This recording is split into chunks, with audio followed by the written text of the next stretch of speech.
काल तंत्र। व्यापार के सिलसिले में रणधीर अपने गांव की ओर जा रहा था। घनघोर बरसात में अपनी पुरानी बैलगाड़ी लेकर जंगल के रास्ते से जा रहा था। गरजते बादल और जंगल का ये डरावना सन्नाटा हर चमक के साथ अंधेरा और गहरा होता जा रहा था। कीचड़ में धंसते पहिए और सहमे हुए बैल। लगता है आज तूफान ने रणधीर का रास्ता रोकने की कसम खा ली है। फिर भी रणधीर मग्न होकर जा रहा था। हे बजरंगबली, कैसी घनघोर बरसात बरसा दी है। घर पहुंचना भी दुर्लभ हो गया है। अरे ये कीचड़ भी ना। बस अब हिम्मत रखो रे बैलो, थोड़ा और, अभी हमें गांव पहुंचना है। काश मैं कल्याणपुर में इतनी देर तक नहीं रुकता। अरे चलो रे, थोड़ा और जोर लगाओ, ये कीचड़ भी साथ नहीं छोड़ता। अरे बाप रे, ये बिजली तो सिर पर ही गिरी लगता है। कल्याणपुर की वह भीड़ अब किसी सपने जैसी लग रही है। यहाँ तो बस डर ही डर है। ये कैसी रात है, बारिश रुकने का नाम ही नहीं ले रही। अरे बजरंगबली, कहीं ये वही रास्ता तो नहीं जहाँ की कहानियाँ लोग सुनाते हैं। दिल धक धक कर रहा है मेरा। काश अब जल्दी कोई आसरा मिल जाए। बारिश अब और भी तेज होती जा रही थी। बूंदें इतनी वेग से गिर रही थीं कि चेहरे पर पड़ते ही हल्की सी चोट का एहसास होता था। आसमान में बिजली बार बार चमक रही थी और बादलों की गड़गड़ाहट से धरती जैसे कांप उठती थी। चारों ओर सन्नाटा पसरा हुआ था। न कोई इंसान, न कोई आवाज, बस बारिश की लगातार ध्वनि और दूर कहीं से आती जंगली जानवरों की डरावनी आवाजें। रणधीर का दिल जोर जोर से धड़कने लगा। उसने इस रास्ते के बारे में कई डरावनी कहानियां सुनी थी। दिन में ये रास्ता सुरक्षित लगता था, मगर इस तूफानी रात में सब कुछ भयानक रूप ले चुका था। तभी अचानक उसे दूर कहीं से मंदिर की घंटी की आवाज सुनाई दी। अजीब बात यह थी कि वो आवाज बारिश के शोर के बीच भी साफ और गूंजती हुई सुनाई दे रही थी। रणधीर ने ध्यान से सुना। अरे ये आवाज, ये तो मंदिर की घंटी जैसी लग रही है। हाँ बिल्कुल, पर इतनी तेज बारिश में कौन बजा रहा होगा इसे? रणधीर ने बैलों को उस आवाज की दिशा में मोड़ दिया। कुछ दूरी तय करने के बाद उसे घने पेड़ों के बीच एक बहुत ही पुराना हनुमान मंदिर दिखाई दिया। मंदिर पत्थरों से बना था और देखने में काफी जर्जर व प्राचीन लग रहा था। पर अजीब बात यह थी कि उसके भीतर से हल्की सी रोशनी झिलमिला रही थी। रणधीर ने अपनी बैलगाड़ी मंदिर के पास रोकी और उत्सुकता व डर के मिले जुले भाव के साथ जल्दी से मंदिर के अंदर चला गया। मंदिर बाहर से जितना पुराना लग रहा था, अंदर उतना ही स्वच्छ और शांत था। हनुमान जी की मूर्ति के सामने अगरबत्तियां जल रही थीं और चारों ओर सिंदूर और चंदन की हल्की सी खुशबू फैली हुई थी। ऐसा लग रहा था जैसे किसी ने अभी अभी पूजा की हो, मगर वहां कोई दिखाई नहीं दे रहा था। कोई है यहाँ? कृपया बाहर आइए, मैं रास्ता भटक गया हूँ। बारिश बहुत तेज हो रही है, रास्ता कीचड़ में डूब गया है। बैल भी थक गए हैं। अगर थोड़ी देर यहीं रुक जाऊं तो कोई आपत्ति तो नहीं? अजीब है, मंदिर में रोशनी जल रही है, अगरबत्तियां भी सुलगी हैं, फिर कोई दिख क्यों नहीं रहा? कुछ देर बाद मंदिर के पीछे वाले कमरे से एक वृद्ध साधु प्रकट हुए, जिन्होंने गेरुए वस्त्र धारण कर रखे थे। उनकी लंबी सफेद दाढ़ी छाती तक लटक रही थी और माथे पर तिलक का गाढ़ा चिन्ह बना था। उनकी आंखों में गहरी शांति थी, पर चेहरे पर किसी गहरी चिंता की छाया साफ झलक रही थी। कौन हो तुम बेटा? इस तूफानी रात में यहाँ कैसे आ पहुंचे? महाराज, मैं पास के गांव कल्याणपुर से लौट रहा था। व्यापार देर तक चला, इसलिए देर हो गई। रास्ते में इतनी भयंकर बारिश शुरू हो गई कि कुछ सूझा ही नहीं। तभी मंदिर की घंटी की आवाज़ सुनी और यहाँ चला आया। इस समय जंगल में रुकना उचित नहीं है। ये जगह दिन में भले शांत लगे, पर रात में इसका रूप बदल जाता है। हर आवाज़ का यहाँ कोई ना कोई अर्थ होता है और हर सन्नाटे में कोई छिपा हुआ स्वर। बेटा, अगर तुमने बाहर की घंटी सुनी है तो जान लो, घंटी की आवाज हर किसी को नहीं बुलाती। मगर महाराज, आप कह रहे हैं कि वह घंटी हर किसी को नहीं बुलाती। इसका क्या मतलब है? साधु ने एक गहरी सांस ली। उनकी आंखों की शांति अब गंभीरता में बदल गई। कुछ पल तक वे मौन रहकर रणधीर को ध्यान से देखते रहे, मानो उसके भीतर कुछ खोज रहे हों। फिर धीरे से बोले, बेटा, आज की रात यहीं मंदिर में रुक जाओ। बाहर तूफान अभी थमने वाला नहीं है, मगर मेरी बात ध्यान से सुनना। आधी रात के बाद अगर कोई आवाज सुनाई दे, चाहे कोई पुकारे, रोए या तुम्हारा नाम ले, किसी भी हालत में इस मंदिर की सीमा के बाहर मत जाना। याद रखना, हर आवाज इंसान की नहीं होती। रणधीर को साधु की बात कुछ अजीब जरूर लगी, पर उनके चेहरे पर झलकती गंभीरता देखकर साफ महसूस हो रहा था कि वे मजाक नहीं कर रहे थे। जी महाराज, मैं आपकी बात का ध्यान रखूंगा। चाहे कैसी भी आवाज क्यों ना सुनाई दे, मैं मंदिर के बाहर कदम नहीं रखूंगा। उसने मन ही मन सोचा कि शायद रात में यहाँ जंगली जानवर आ जाते होंगे, इसलिए साधु महाराज मुझे डराकर सावधान करना चाह रहे हैं। साधु ने उसे पास के एक दूसरे कमरे में बैठने के लिए कहा।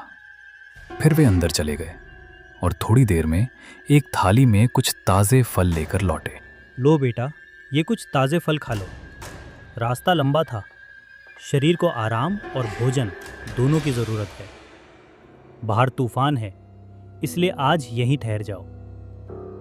भगवान हनुमान की शरण में हो, चिंता मत करो, सब ठीक रहेगा।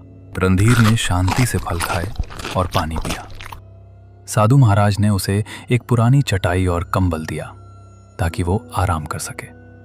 रणधीर ने श्रद्धा से भगवान हनुमान को प्रणाम किया और मंदिर के एक कोने में जाकर लेट गया। थकान के मारे उसकी आंखें धीरे धीरे बंद होने लगीं। बाहर रात अब और गहरी हो चली थी। बारिश अब भी जोरों पर थी और हवाएं मंदिर की दीवारों से टकराकर सनसनाती हुई गुजर रही थीं। रणधीर नींद में जाने ही वाला था कि अचानक उसे एक अजीब सी आवाज सुनाई दी। पहले तो वो बहुत धीमी थी, पर कुछ ही पलों में वो आवाज धीरे धीरे तेज होती चली गई। रणधीर बेटा, बाहर आजा। देख, मैं यहाँ हूँ, डर मत। मैं तेरा पिताजी हूँ। तू इतनी देर से लौटा नहीं, मैं तुझे ढूंढता ढूंढता यहाँ तक आ गया। बेटा, बस एक बार बाहर आजा। देख, तेरे पिताजी तुझे बुला रहे हैं। मेरे पास आजा रणधीर। तू मुझे पहचानता है ना? मेरी आवाज सुन, मैं तुझसे मिलने आया हूँ बेटा। रणधीर, मेरी बात सुनो बेटा, मैं बड़ी मुसीबत में हूँ। कोई मुझे यहाँ से ले जाओ, वरना मैं बच नहीं पाऊंगा। तू तो मेरा साहसी बेटा है ना? बस एक बार बाहर आजा, मुझे तेरी जरूरत है। देख, मैं यहीं तेरे मंदिर के बाहर खड़ा हूँ। ठंडी बारिश में भीग रहा हूँ। जल्दी आ बेटा, मुझे बचा ले। रणधीर की आंखें अचानक खुल रहीं। वो चौंक कर उठ बैठा। उसके चारों ओर सन्नाटा पसरा था, पर वो आवाज अब और स्पष्ट सुनाई दे रही थी। अजीब बात यह थी कि वो आवाज किसी और की नहीं, बल्कि उसकी अपने पिताजी की आवाज जैसी लग रही थी। ये आवाज पिताजी की लग रही है, लेकिन पिताजी यहाँ कैसे हो सकते हैं? नहीं, ये सच नहीं हो सकता। वो तो गांव में थे। पर अगर सच में वो हैं, तो मैं कैसे अंदर बैठा रैंक रहूं? हे बजरंगबली, अब मैं क्या करूं?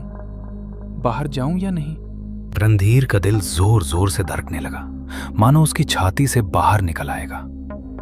डर और जिज्ञासा दोनों उसके मन में एक साथ उमड़ने लगे। रणधीर उठ खड़ा हुआ और धीरे धीरे मंदिर के दरवाजे की ओर बढ़ने लगा। उसका हाथ दरवाजे की ओर बढ़ रहा था, जबकि मन भीतर से कह रहा था, शायद बाहर अगर पिताजी हैं और अगर सच में उन्हें मदद चाहिए तो मैं कैसे ना जाऊं। तभी अचानक किसी ने उसका हाथ कस कर पकड़ लिया। रणधीर सिहर उठा। पीछे मुड़ा तो देखा साधु महाराज उसके पीछे खड़े थे। उनकी आंखों में गहरी गंभीरता और एक अनकहा डर झलक रहा था। रुको बेटा, एक कदम भी बाहर मत रखना। मैंने तुम्हें पहले ही चेतावनी दी थी। जो आवाजें बाहर से आती हैं वे इंसान की नहीं होती।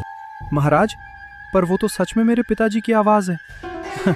वही पुकार रहे हैं मुझे। कह रहे थे कि वो मुसीबत में है। अगर सच में वो हैं तो मैं उन्हें ऐसे कैसे छोड़ दूँ? वो तुम्हारे पिताजी नहीं हैं, वो एक छलावा है। तुम्हारे मन को पढ़ लिया है बेटा। ये उसी की आवाज में निकालती है जिसके लिए तेरे दिल में सबसे गहरा प्रेम हो। ये जानती है कि तेरे मन में अपने पिताजी के लिए कितना स्नेह है, इसलिए उसी का रूप धारण करके तुझे बुला रही है। कई यात्री इसके इस छल में फंस चुके हैं और फिर कभी लौटे नहीं। रणधीर बेटा, तू मुझे क्यों नहीं सुन रहा? मैं बहुत दर्द में हूँ। तेरे पिताजी हूँ मैं। देख, मैं यही बाहर हूँ, बारिश में भीग रहा हूँ। मुझे अकेला मत छोड़ बेटा। बस एक बार बाहर आ जा।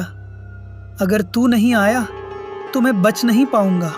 महाराज, छोड़ दीजिए मुझे। वो मेरे पिताजी हैं। उनकी आवाज़ में पहचानता हूँ। आप समझ नहीं रहे। वो मुसीबत में हैं। मुझे उनकी मदद करनी ही होगी। कृपया जाने दीजिए। मैं उन्हें ऐसे नहीं छोड़ सकता। वो मुझे पुकार रहे हैं महाराज।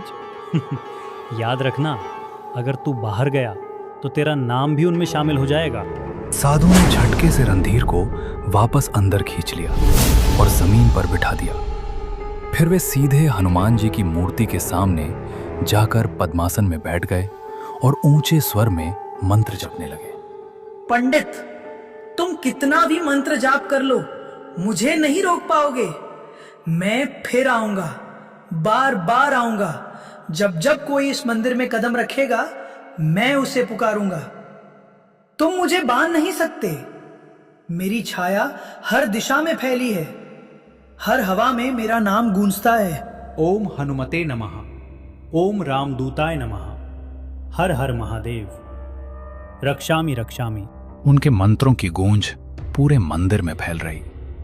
धीरे धीरे बाहर की आवाज पड़ने लगी, मगर पूरी तरह से थमी नहीं। साधु ने मंत्र जाप जारी रखा।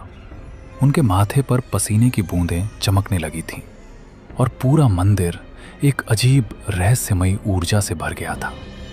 रणधीर डर के मारे कांप रहा था। उसका दिल तेजी से धड़क रहा था। अब डर मत बेटा, वो शक्ति अब लौट गई है। इस मंदिर की रक्षा स्वयं बजरंगबली करते हैं। तुम अब निश्चिंत होकर सो जाओ, मैं यहीं बैठा रहूंगा। कुछ देर बाद बाहर की सारी आवाजें एकदम थम गईं। अब बस बारिश की लगातार गिरती बूंदों की आवाज रह गई थी।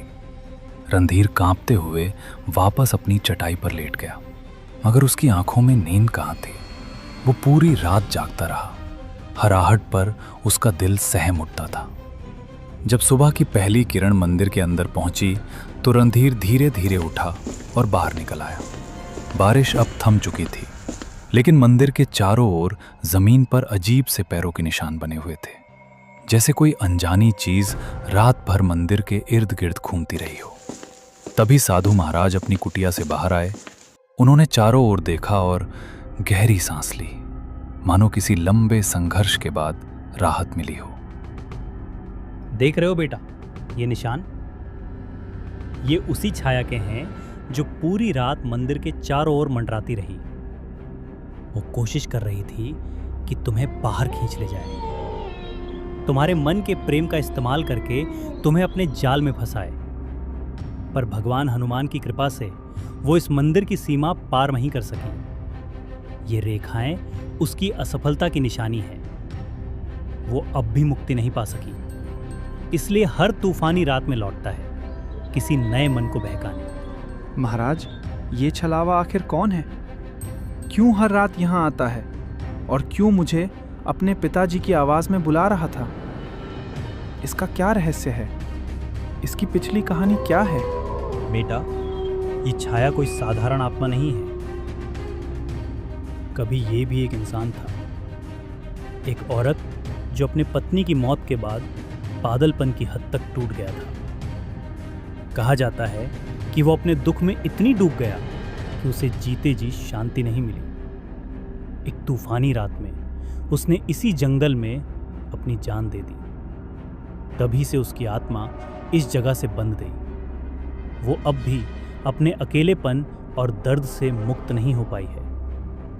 वो अपने दर्द में सबको शामिल कर लेना चाहता है। वो जानती है कि इंसान का सबसे बड़ा प्रेम किससे होता है? अपनेपन से, अपने पिताजी से, अपनी संतान से। इसलिए वो उसी आवाज में पुकारती है ताकि जो सुन ले वो खुद को रोक ना सके। कई यात्री उसके इस छलावे में फंस चुके हैं और फिर कभी लौटे नहीं। वही सब उसकी छाया में समा गए, उसी के दुख का हिस्सा बन गए। बेटा, अगर मैं तुम्हें रोका ना होता तो सुबह तक यहाँ तुम्हारे पैरों के भी निशान नहीं मिलते और तुम्हारे बैल वहीं के वहीं खड़े रह जाते। रणधीर के रोंगटे खड़े हो गए। रणधीर ने कांपते हाथों से साधु के चरण छुए। साधु महाराज, अगर आप मुझे नहीं रोकते तो पता नहीं मेरा क्या होता। साधु महाराज, आपने मेरी जान बचाई है। अगर आप ना होते तो आज मैं जिंदा नहीं होता। मैं आपका आजीवन ऋणी रहूंगा।